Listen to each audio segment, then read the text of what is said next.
Here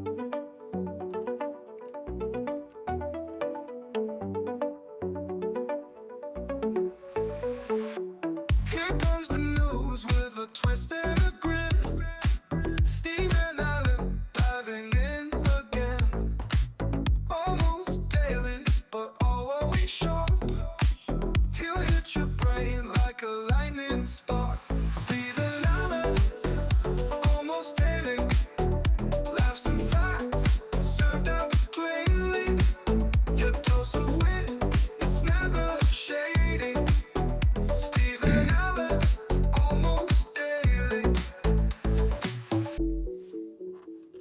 Hello, and welcome to another podcast of things we would have on the radio, but we don't have a radio show anymore. I have just done a talk radio thing, though, so if you want to go and find clips of that, I'll post that on social media. In general, one should be subscribing to me at Mr. Stephen Allen. I realised I've sat in the middle like I'm still doing that. Here we go. We're going to sit over here, because in a bit we're going to get front pages and then stuff that's in the news. Thank you for some of the comments. There's a couple that I should have got ready for this. Someone was saying, and we'll address this in greater detail later on, loving the new podcast, the new format. We're playing with the format. Says that when we have the little pictures of the newspaper bits on the table, they're hard to read. I know. It's so I can read them more easily when doing a podcast.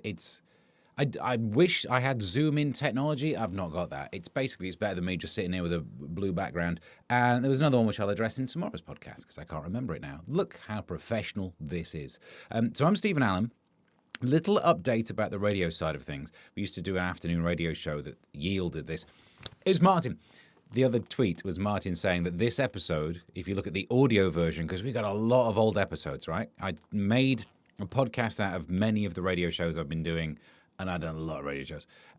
This episode online is episode 666, The Devil's Podcast. So enjoy that.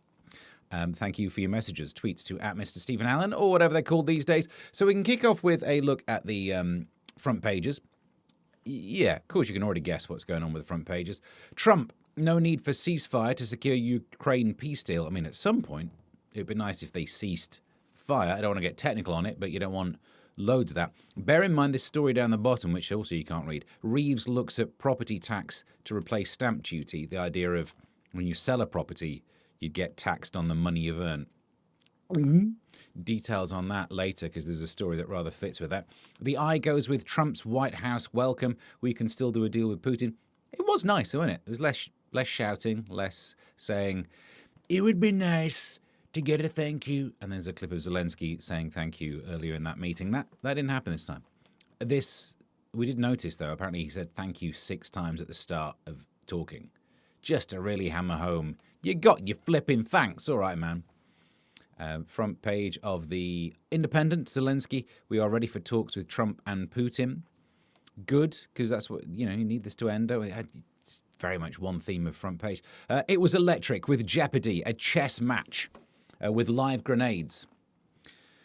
I mean, I see you going for the hyperbolic, figurative, all that lot. I mean, ChatGPT would probably do it better these days. But you have got me thinking about what it would be like to play chess with live grenades. Because there's a stressful rule about as soon as you take your hands off the piece or something, then the clock starts. It really flipping would, wouldn't it, with a grenade? Trump, US will ensure deal works. He didn't. I've heard 2 stories today saying he's ruled out US troops on the ground, and he's not ruled them out.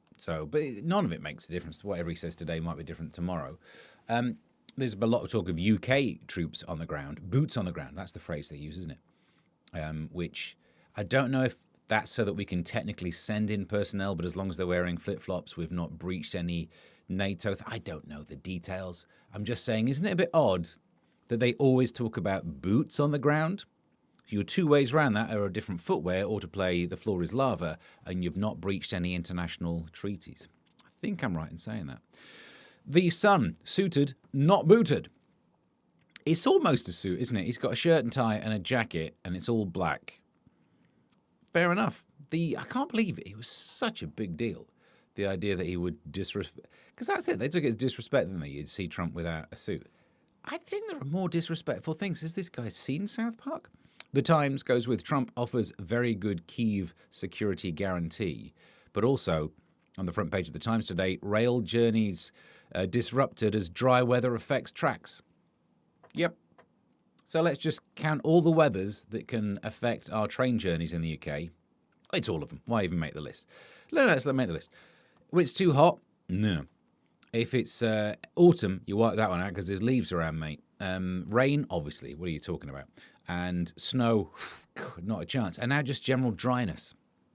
Wetness a problem. General dryness a problem.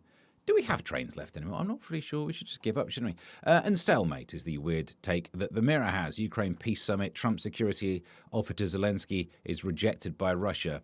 Yeah, let's see how it goes. Is it rejected by Russia or was it rejected by Putin's lookalike that he sent? Because everyone says it's a lookalike because of the way he waved his arm. I don't know. I avoided the rest of that internet rabbit hole. Right, there's your front pages. Time to jump further in. If I can remember which button does this.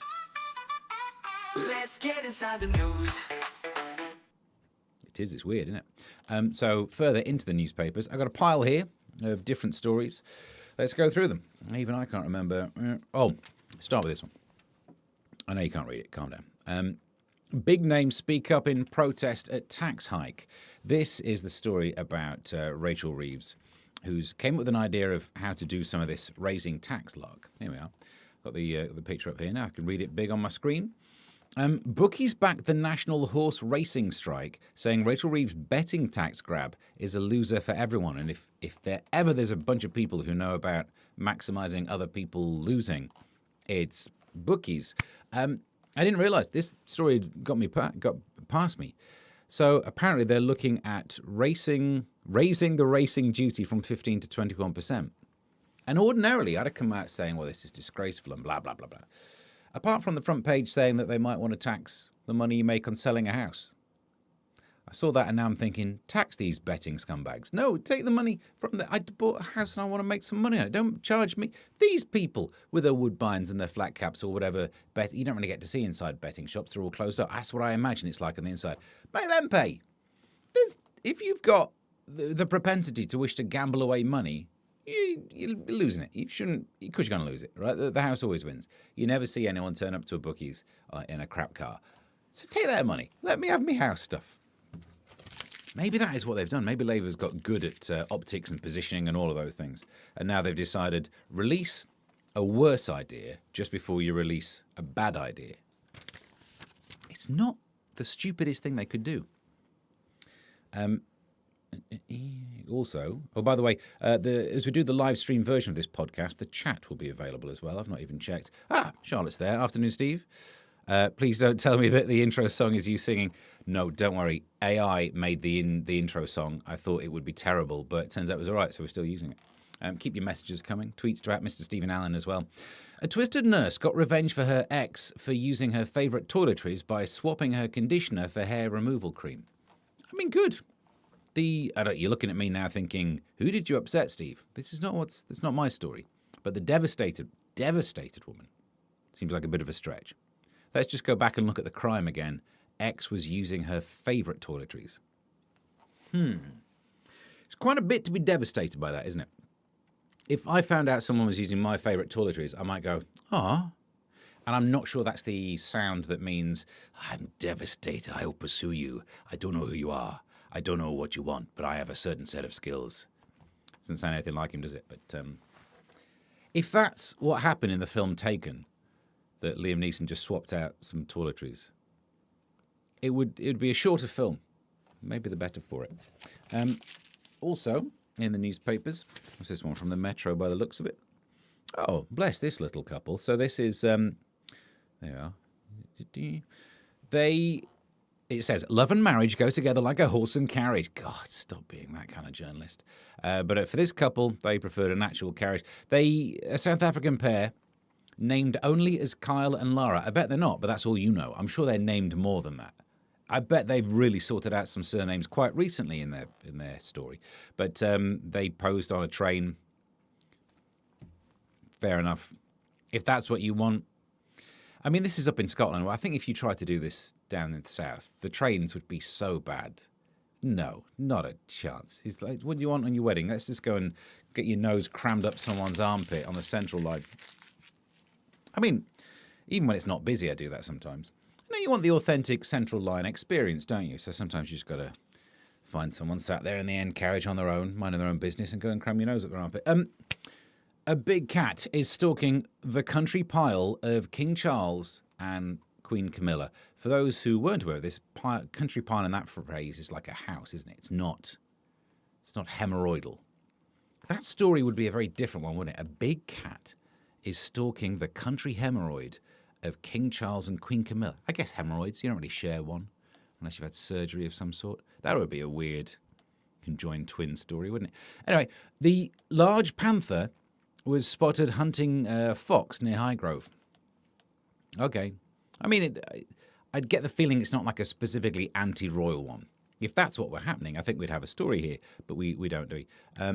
So there's a big cat somewhere. I suppose back in the day when Philip was around, would have been shot by now. Real-life Willy Wonkers have discovered the perfect recipe for chocolate. Why? Why would you do that? It feels like... I don't think we have a problem in Western society's ability to eat chocolate. That's not our big deal, is it? It's not like, do you know what? If only we big fatties could find a way of eating more of that chocolate. And they've only gone and flipping done it. At a time when science has had to invent injections to make us less fat, and the other side of science has been like, ooh, they're getting away. It's an arms race. They're getting ahead.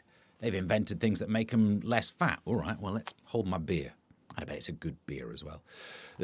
They've got key factors that influence the flavour of choc during the cocoa bean fermentation process. Cocoa bean fermentation is also, weirdly, my what 3 words location. They say that the discovery could offer producers a powerful tool to craft consistently high-quality, rich flavour chocolate. Again, I refer you to my earlier point. Yeah, because the chocolate wasn't good enough. Not my problem. This is a terrible headline, really, because it could mean 2 things, couldn't it? So sorry if you're doing the audio one. I ain't saying that out loud. I'll get banned. The proportion of children saying that they have seen pornography online has risen in the past 2 years. Most likely that they've stumbled upon it by accident. Yeah, but they're right.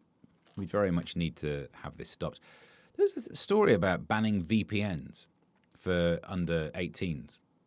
And I mean, it's hard to disagree, really. Why are you having a VPN? What? I heard a guy interviewed on Times Radio today who was working for one of the VPN places, saying that it's in case people need a level of security. If they're, and all the other stuff he listed after that was like, why are you doing that, you dodgy? What are you doing that for? But we've got the right to be dodgy, I suppose. But young people don't. You can fix it, by the way. Here's my solution. You probably have a router that has a guest profile. So you go online. If you log into the router admin setting, go for the IP4 address 192.168. Probably 0.1. That 0 could be a 1. You log into that one. You change your settings. Now you can change it so that adult sites aren't accessible. But obviously, if you do that for everyone, you got time on your hands. You could set it up so that you get a guest account and a main account and just log your kids in on the guest account. I can't believe I flipping solved it. I've actually solved it. Oh, what happens when they leave the house on their mobile phones? Well, the mobile phones can also be set up to not access adult content. Literally solved it. I've never come up with a good idea before in my life. We should write this one down. Fake pharmacy websites are peddling mislabeled toxic substances, including pesticides and animal tranquilizers. The good news is I've worked out how to get cheaper pesticides and animal tranquilizers now. Cyber safety brand Avast, they probably do a VPN, said that it blocked more than 1 million attacks from around 5,000 online stores. I can't help but thinking, if you're buying dodgy pharmaceuticals, you've made your own mistake there. Do you know what I mean? You can get a knockoff version of a handbag, and oh well, it falls to bits. They've spelt the name of the designer wrong. But if you're buying drugs, you're aware of the bigger risk there, surely? If they can't even spell Rolex right, how well do you think these people are doing at positioning the right functional groups along a long chain carbon? I don't understand the world anymore. What's this one? Speaking of not understanding the world, in entertainment news, former Love Island stars Olivia and Alex Bowen have announced the birth of their second child. Good. Did they meet? Are they the ones who didn't meet on it? The pair finished. Oh, they did. They met. Good. This is like in the old days when there used to be a wedding on blind date. Silly used to turn up in a hat.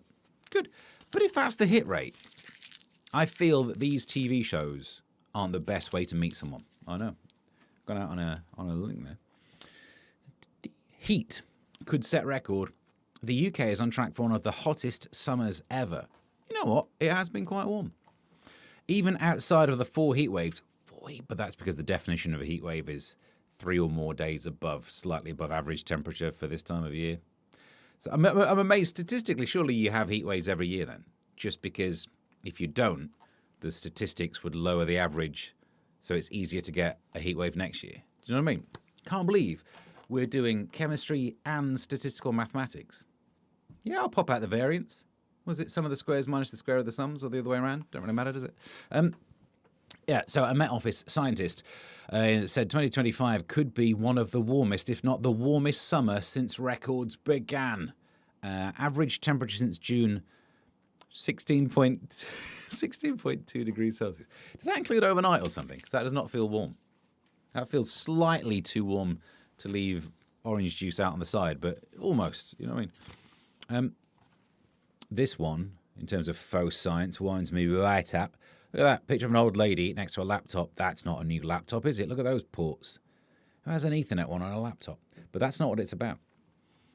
Using chatbots can increase folks' chances of dementia. How do you know? They've not had them long enough to know, have we? Like when the stories come out about Ozempic and whatever, you go, how do you know what the long-term outcomes? And someone will go, well, it's been used for 10 years as a diabetic drug. Like, okay, all right. We definitely haven't had AI since before ChatGPT. We know it. But employing AI as a thinking tool reduces the amount of work the human brain has to do. This top shrink here might not have met other people before. Have you met people? I'm not sure they're all maximally working out their brain. So the kind of people who use ChatGPT or use AI might already be doing slightly more thinking than some. Put it that way. Than some. Let's have a look what we've got here. The human bollard is jailed.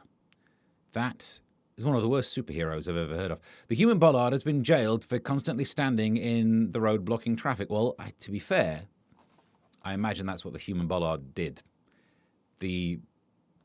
What other kind of bollard is there, really? Imagine how low you are aiming in life if you call yourself the human bollard, but you're just on the perimeter of a car park. No, I'm just here to make sure people know where the edge is. No, you're stopping traffic, aren't you? David Hampson has been convicted of obstructing the highway 12 times. You feel sorry for the sleeping policeman they have to send in. Imagine that job. This guy's taking it serious. Go and lie there and let some traffic go over you. 2 stories left. All right, yeah, we can do it this way. Angry people are better at getting things done, making it an incredibly useful emotion, according to Abigail Marsh, who's a neuroscientist professor. Explaining that we get enraged, like one-footing the graves Victor Meldrew. That was added into the press release. There's no way that's part of the medical research, is it? And when a task is difficult, apparently we start going, 4291. Harnessing that challenging feeling to complete a job is more helpful than feeling sad about it and giving up. It is. But again, you can have too much of a good thing. You know, you see people who are getting angry over absolutely nothing. I'm not in favour. I very rarely get angry. I can't be bothered with many things. But I realised I was going to say that. And the next story is about people who don't use headphones on trains. So I get angry about that. And that anger has achieved nothing. You know my thoughts on this. Young people, Generation Zs, I don't like them according to Last Week Tonight with John Oliver.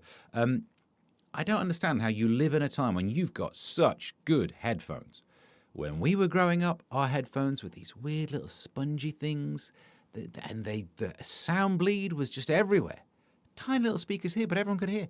And they're tinny and whatever. And somehow, thanks to Dr. Dre or whoever's come up with Beats, which obviously sounds more like a food thing, doesn't it?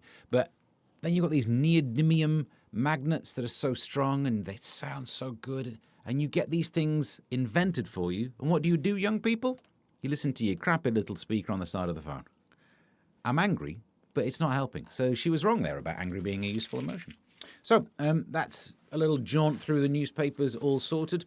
Subscribe to wherever you found this podcast. The video version is on YouTube now. I think we're keeping it there. Get subscribed to youtube.com/@Mr. Stephen Allen. Another Substack came out this morning, ranting about Snow White, or is that the one I'm doing later? There'll be a Snow White one at some point. That's substack.com/@Mr. Stephen Allen. There's social media, all the usernames @Mr. Stephen Allen, and I think we're just about done. You can also subscribe to this podcast on Spotify. I don't know if you can do usernames on there. I'll go and have a look. Right, that's that sorted. Till next time.